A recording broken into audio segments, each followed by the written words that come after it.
მერაბიშვილის მთავრობას ნდობის გამოცხადება სჭირდება, თუმცა მაშინ, როდესაც ძველი პარლამენტის შენობა დაშლილია, ხოლო ქუთაისში ახალი მთავრობის არჩევის ლეგიტიმაცია მხოლოდ ოქტომბერში არჩეულ პარლამენტარებს აქვთ, მოქმედი მთავრობის ფუნქციონერების საკითხი გაურკვეველია. ექსპერტები მინისტრთა კაბინეტში ცვლილებებს აღარ ელიან და ამბობენ, რომ ხელისუფლებამ მსხვერპლს შეწირვა კალმახელიძისა და ახალაიას თანამდებობიდან გაშვებით დაასრულა. კონსტიტუციის თანახმად მეშვიდე მინისტრის ცვლილების შემდეგ მთავრობისთვის ხელახალი ნდობის გამოცხადების საკითხი დგება.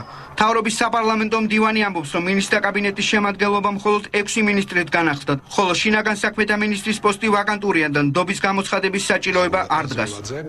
მანამ სანამ მთავრობის შემადგენლობა არ განახლდება 7 წევრით, ანუ რეალურად არ დაინიშნება შინაგან საქმეთა მინისტრი, პროცედურა არ ითვალისწინებს, რომ მთავრობა წარსდგეს პარლამენტის წინაშე. კონსტიტუციონალისტი ვახტანგ ხმალაძე კი აცხადებს, რომ მერაბიშვილს მთავრობის ახალი შემადგენლობის წარსადგენად მაქსიმუმ 2 კვირა რჩება, ხოლო პრეზიდენტ სააკაშვილს დამატებით 1 კვირა. ხმალაძე ვარაუდობს, რომ ხელისუფლება ამ დროს ბოლომდე გამოიყენებს.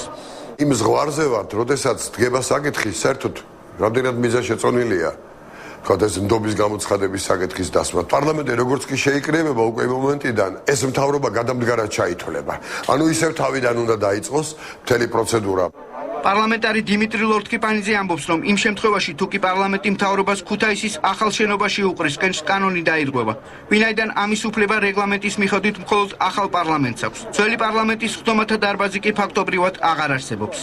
ხდომათა დარბაზი პარლამენტს არ გააჩნია, ხოლო ქუთაისში პარლამენტის ხდომების გამართვის შესაძლებლობა მოქმედი კანონმდებლობით, რაც გათვალისწინებულია საქართველოს პარლამენტის რეგლამენტის 4 მუხლით, შესაძლებელია მხოლოდ ახალი პარლამენტის არჩევისა და ახალი, ასე ვთქვათ, პარლამენტის შემადგენლობის ლეგიტიმურად ცნობის დღიდან.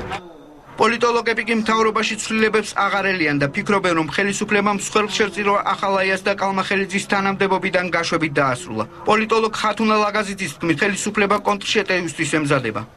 მთავრობის გადადგომა ფაქტობრივად ნიშნავს დღევანდელი ხელისუფლების სრულ კაპიტულაციას კარსმომდგარი საპარლამენტო არჩევნების წინ.